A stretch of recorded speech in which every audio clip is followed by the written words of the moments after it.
Hey, what's up, everybody? Welcome back to another episode of Back to the Cardboard. Hey, stay tuned. I'm going to be talking about a true American hero in this episode, 1940 play ball, Mr. Hank Gowdy. A little bit of his military history coming up, and we'll look at some baseball cards, so stay tuned.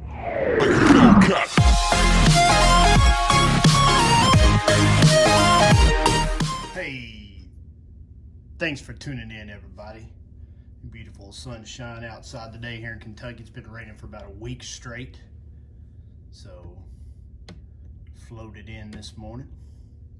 Just show you some baseball cards. We're going to start off today with a 1980 Reggie Jackson. This is part of my Hall of Fame player set that I've been working on. I was able to pick this up. Happy to get it.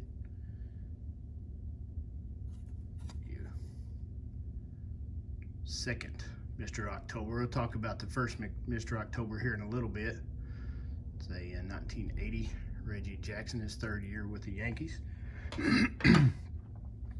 Next up, we got Rich Gossage here, better known as the Goose. Goose was originally called back in its earlier playing days. A really bad glare today for some reason. Back in his earlier player days is Goss. And one of his friends didn't really like that. So he came up with a better nickname, the Goose. And the reason why he chose that is because Rich kind of looked like a goose the way he craned his neck looking at the signs coming in from the pitcher. And so that kind of stuck with him, Rich Goose Gossage. Here you have him, see him with the Yankees. He was with the Yankees in 78 through 83, and then again in 1989 they picked him up. Great pitcher. Hall of Fame nominee in 2008.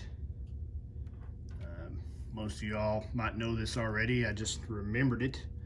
But he was the pitcher on the mound who gave up the home run to George Brett during the infamous pine tar incident in 1983 there. That's Mr. Goose Gossage. Next up, we got stepping back a little bit older, got a 64 Wheaties of Mr. Dick Grote for the Pittsburgh Pirates. Shortstop there. These Wheaties came as a premium in the, I guess on the backs of Wheaties. You set in 50 cents along with a box top in 64, and you got a stamp album along with the stamps. And there was 50 stamps in this set, so I assume you got all 50. And they included the likes of Aaron and Mays and Roberto Clemente, Al Kaline, Duke Snyder, Harmon Killebrew, those guys. But there was three guys that was kind of missing from the set, and that was Mickey Mantle, Roger Maris, and Sandy Koufax. It was presumed that those guys wasn't able to have a card produced with the General Mills Company. That's what Wheaties, who they were owned by at the time. And Mantle, Mays, and I guess Koufax, all three had a contract with Post Cereal. So it's presumed that they weren't allowed to do a card with a General Mills product at the time. Grote here was the original, well, I don't say the original, but he was Bo Jackson before there was a Bo Jackson. Sorry, that car going by outside. I don't know if y'all hear that, but he was a very good two-sport athlete. At 51 and 52, he was All-American basketball for Duke University. Also in 52, he was National NCAA Basketball Player of the Year. The same year, 52, he was drafted 3rd overall in the NBA draft and ended up playing 1 year for the Fort Wayne Pistons. Also in that same year, 52, he was drafted by the Pittsburgh Pirates, where he spent better part of his 14 seasons. Mr. Grote here's an 8-time All-Star, 2-time World Series champs, World Series champ in 1960 with the Pirates, and then again in 64 with the Cardinals. National League MVP and batting champ, batting over 320, 321, I think, in 1960. Later part of the 50s, he was teamed up with Bill Mazeroski there, short second base. Is probably one of the greatest middle infields of all time, in my opinion. And that's Mr. Dick Grote. Wheaties stamp. You can see down here we got looks like a staple had punctured it or something there. And then the backs are blank. I assume you can lick these, stick them in the album. I wouldn't advise that after all these years, but Mr. Dick Grote, Wheaties stamp, 1964 Wheaties stamp. All right, next up, got this gentleman right here. It's probably one of my all-time favorite Cincinnati Reds, although just a coach with him for a few years there towards the end of his career. This is Mr. Hank Gowdy, in 1940, played ball. Hank here made his major league debut for John McGraw's 1910 Giants as a catcher that year. Didn't last long. Next year he was traded to the Boston Braves, where he spent from 1911 through 23 playing with them, except for he had a little hiatus right there in the middle. Seemed to be a war breakout in there around 1915. Well, guess who was the first person in the major leagues to sign up for that war? That's right, Mr. Hank Gowdy himself. Ended up joining there in June of 1917. We played a few weeks, ended up signing with the Ohio National Guard. Played 6 weeks after he had signed up, and eventually reported to duty after that in the later part of July, and soon headed off to fight at the front lines there in Europe. His military record was quite impressive, to say the least. He served with distinction for the 166th Infantry Regiment and became part of the famed Rainbow Division, what's called the Fighting 42nd. Gowdy carried the colors during the war for this spectacular fighting unit. Now, I don't know if any of y'all know what it means to carry the colors.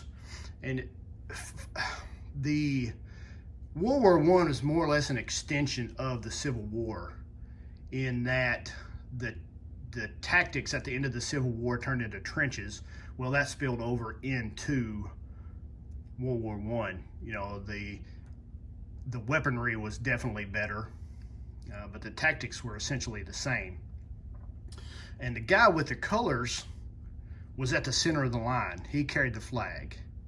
Well, y'all, I don't know if y'all know, but the center of the line in military tactics is where you want to concentrate most of your firepower. So if you can break that center of the line, you essentially split the line in half and pretty much conquered your enemy.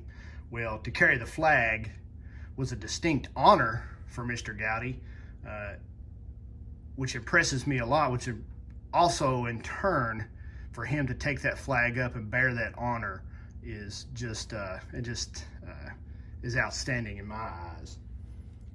But he fought with the Rainbow Divisions there in the trenches, and they were dubbed the Rainbow Division by General Pershing. It seems like on their way to combat, the heaviest part of combat and during combat, they had rainbows that would show up while they were on the march and while they were fighting. They were surrounded by them, so that's how they kind of got dubbed the Rainbow Division. Of course, like I said, it was trench warfare, and it was pretty brutal stuff. In March of 1918, Gowdy and others from the Fighting 42nd settled in the Lorraine region around France there. And that at that time, that region was occupied by the Germans, but they remained quiet for several months until the 42nd got camped and settled in. The Germans attacked them with vengeance. Historians describe the fighting as fierce and relentless. The 42nd, however, held their ground despite repeated German artillery bombing and bloody hand-to-hand combat. Of course, you know, you drop down in those trenches, it's either kill or be killed. There's no really running away or retreating or hiding. It's fight to the death, basically. So the fighting continued for weeks, but the Germans never could advance past the Fighting 42nd. The Rainbow Division suffered thousands of casualties by the end of the war. And later, by the end of the war, it was reported in the German press, not the European press or the American press, the Germans said that they believed that Gowdy and Gowdy's 42nd was the finest fighting unit that the U.S. Army had at the time. So I thought that was pretty cool for them to say that. Now, the back of the card here, it talks a little bit. There's some little dings on the card, but it talks about the war. You know, had military service in the World War. At that time, there was only one World War. There wasn't a World War II. So that was pretty neat that it mentioned the World War in there. What kind of soldier was Gowdy? The news reports of the day confirmed that Hank's reputation as a tough, fearless leader was well-deserved. His Colonel B.W. Hugh commanded the 166 is quoted as saying that Gowdy was one of the top men in the regiment of many great soldiers. Every outfit ought to have somebody like Hank, Hugh said. The boys idolize him, and he gets them stirred up with his baseball stories. He helps them forget all about the terror of the war. It's funny that he used the word terror at the time, because I'm sure that's exactly what it was. It's not like today when you're miles away from your enemy. They were face to face, basically. Then Hugh became pretty serious after that quote. He said that Hank, he carried the colors, which that pretty much showed that he respected Hank for that, and that he was one of the guys that had heaved the gas bombs back at the enemy. Hugh go on to say that he was fantastic. I call this guy, as I stated earlier, the original Mr. October. In 1914, he was with the Braves. They were behind in the early part of July by like 20 games from the Giants, and they ended up overtaking them by September.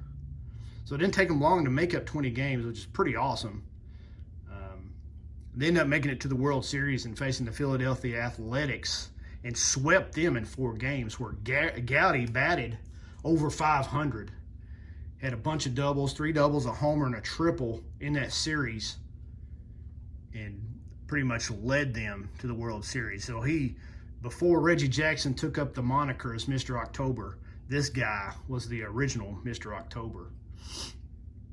He won the series in 1914, then again as a coach with the Reds in 1940.